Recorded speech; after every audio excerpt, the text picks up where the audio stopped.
Howdy Goobers. If you clicked on this video, I bet you have one pressing question. What is a plate carrier? What should I put on it? And which one should I buy? Ultimately, what color should it be? Let's talk about that.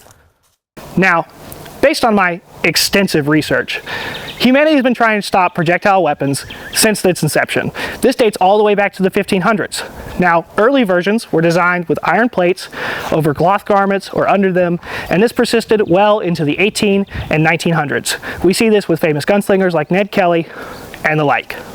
Now, it wasn't until the 1960s, with the invention of boron carbide, that the concept of the modern hard armor carrier came into play. Hard central plates that revolve around a front plate bag and a rear plate bag.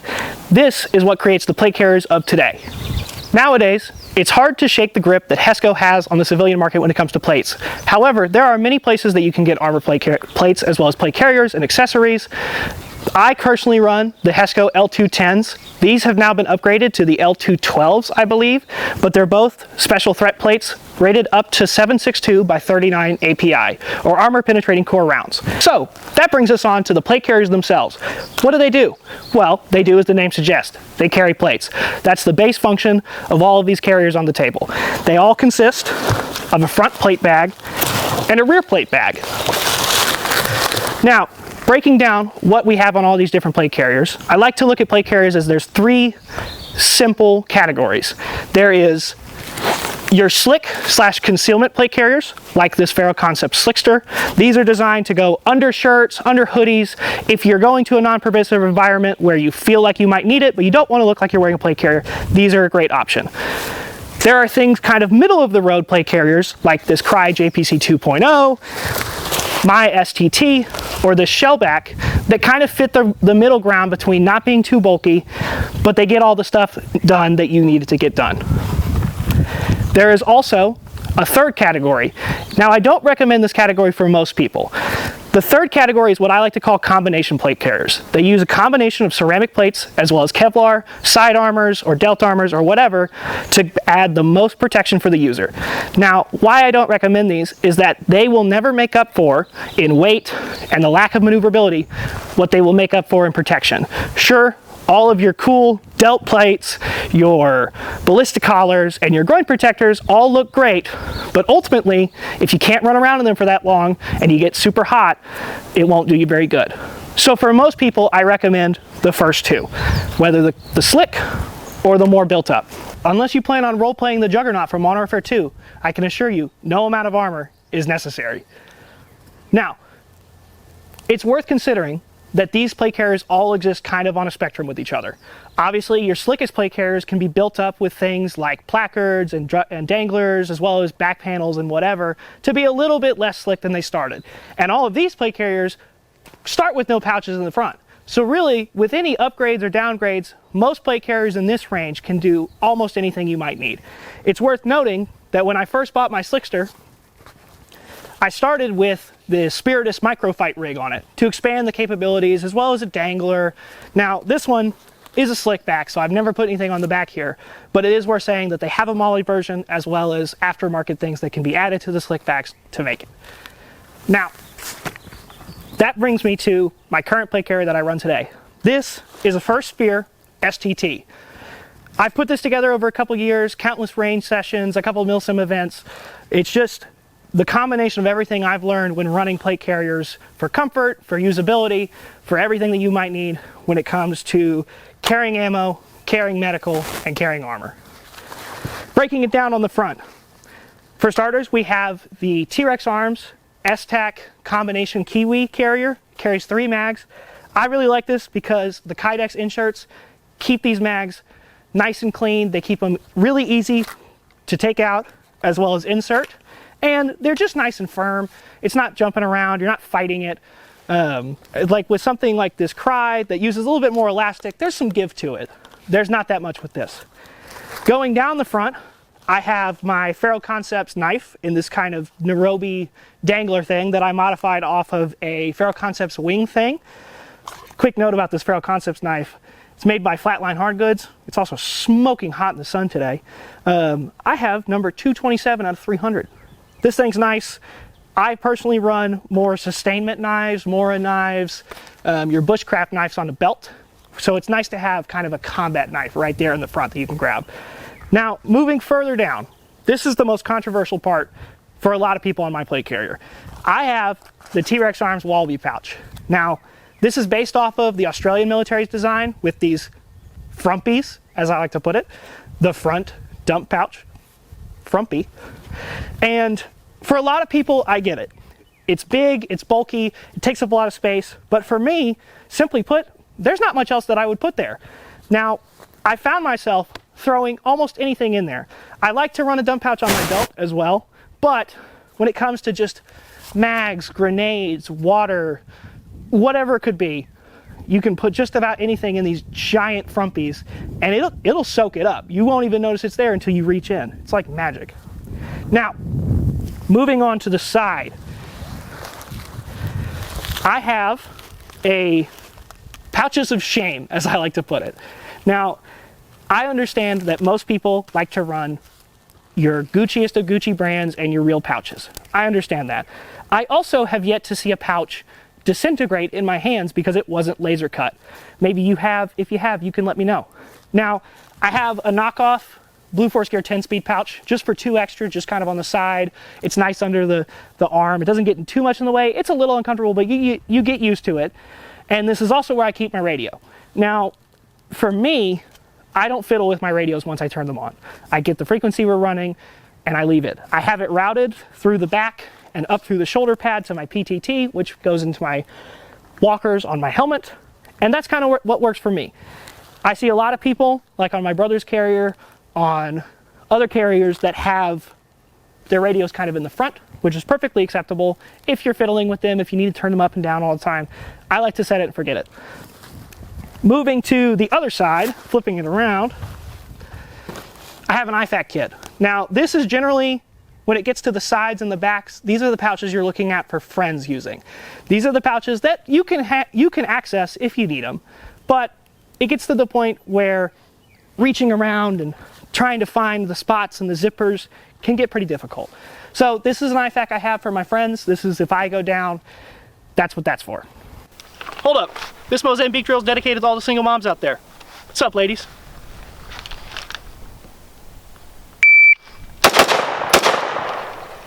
Anyway, speaking of people that need things in their lives, why don't you like, comment, or subscribe? Comments make YouTube happy, and if they're funny, they make me happy. Anyways, back to it. Moving to the back, more pouches of shame. Just kidding. I have a knockoff GMR mini map that I use for, it's got 2 more mag pouches in the back, again, kind of the buddy system that we talked about, as well as I usually run my hydration bladder in here. I route it through the shoulder pads. That's kind of what I use it for. These are pretty cool. They've got all the straps, the cinches and everything. You can access them from the side if you really care. I just needed something to hold the camo back. Now, the final part on the back that I'm pretty happy with, and again, this is all about maintaining and using space that otherwise doesn't get used very often. I have the Faro Concepts Roll 1 pouch here with my full IFAK in it. Now this is fully accessible, unlike this side pouch.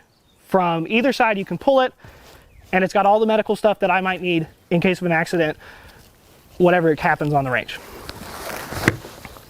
So that is my carrier as far as my STT. It's worth showing that I also have on the table here, I have my brother's Cry 2.0, JPC 2.0 in multicam. He also has 3 mags on the front. This is, I believe, the Shaw Concepts carrier. He has a little tourniquet dangler, and he has the Faro, or these might be the Spiritus, I'm not exactly sure. It's not my carrier. He has the wings that he likes to hold water bottles in, especially if they're frozen. It's really good when it's really hot out here in West Texas. So those are nice. He also has his sock P right in the middle. So again, keeping a combat dagger nice and close is very, to me, crucial on a plate carrier. And then we also have the shell back here that is my lovely cameraman's, and he's been going through and setting this up. So we can kind of break it down if we want to, but this is just another example of what a full built out kind of middle of the road plate carrier looks like for your civilian market. Now, again, you're kind of seeing a pattern. 3 mags, some extra storage, places like that. this all comes with experience and all comes with how you want to break it out. Again, I've kind of talked about putting this together over a significant amount of time, and it has to come with comfort. You have to figure it out. You have to try things. You have to see what works for you. I can't tell you that my plate carrier is going to be perfect. I can't tell you that this plate carrier is going to be perfect, but I can tell you that there is a general consensus. So some final details on my carrier. For starters, on the shoulder pads, I have the Shaw Concepts. I believe they're the version 2 now. Shoulder pads. I highly recommend any upgraded shoulder pad. Not that some shoulder pads are going to be uncomfortable, but it truly does add so much comfort when you put these on, as well as assist with things like cable management or cable vacs, that kind of stuff. On the inside, I have, again, going with the Shaw Concepts, I have the pontoons. Now, this is another creature comfort, truly. You can run them without it. My plates are single curve, which I don't recommend you get, by the way. If you are going to buy armor or plates, get multi-curve and then get backers. It's just easier.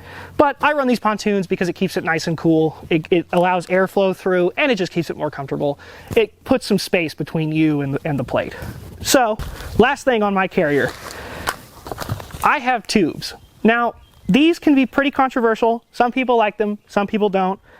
I personally think that tubes are super nice if you can get them to fit exactly correct. If you can't, nothing wrong with the default cummerbund. Some people like to shrink them in, take them out. That makes sense. I like the tubes because it makes it really easy to don and off. Obviously, you can just drop the whole carrier if you need to. Makes it real simple. So that's my carrier. Now, you may be asking yourself our final question. Which one should I buy ultimately? And I wish I could tell you that. I would love to tell you that you should go and buy X, Y, and Z and it'll be perfect for you. But the simple fact of the matter is I can't do that. My plate preferences are going to be different than your preferences. Your mission set and your desires are going to be different than mine. You can't copy my plate carrier just like I can't copy a dev group plate carrier. If I did, there would be more space. There would be more than enough space for grenades and breaching charges, and I will probably never see those things in my entire life. So I recommend you do your research. And over the years that I've been doing this, I've laid my grubby hands on a lot of brands in the tactical civilian kind of space. So this is the Gear Goobers official budget to baller ratio. Now, starting down kind of in the budget category, we have T-Rex arms. And at the time of filming this, I can't say what holds for the future of that company. However, it's undeniable that they've been in the tactical gear space for a long time. And I'm quite fond of some of their products. They're made in the United States. They're made down in Tennessee, my home state, and they just come up with some good stuff. Now, moving up into the middle with some more put together brands, we have things like Spiritus and Pharaoh that can have some more budget as well as some expensive options, but all of their systems generally interlink with each other, and they also have some really unique solutions, especially Spiritus with some of their pouches, like their Mutant and their Just a Pouch. They're just unique. Now, going up to the third, the Gucci tier, you have your things like your Cry, your First Spear, and things like Shaw Concepts. These break the bank when it comes to my wallet, but they also are in a class of their own. So, I recommend looking through all those brands, deciding the 3 questions for yourself.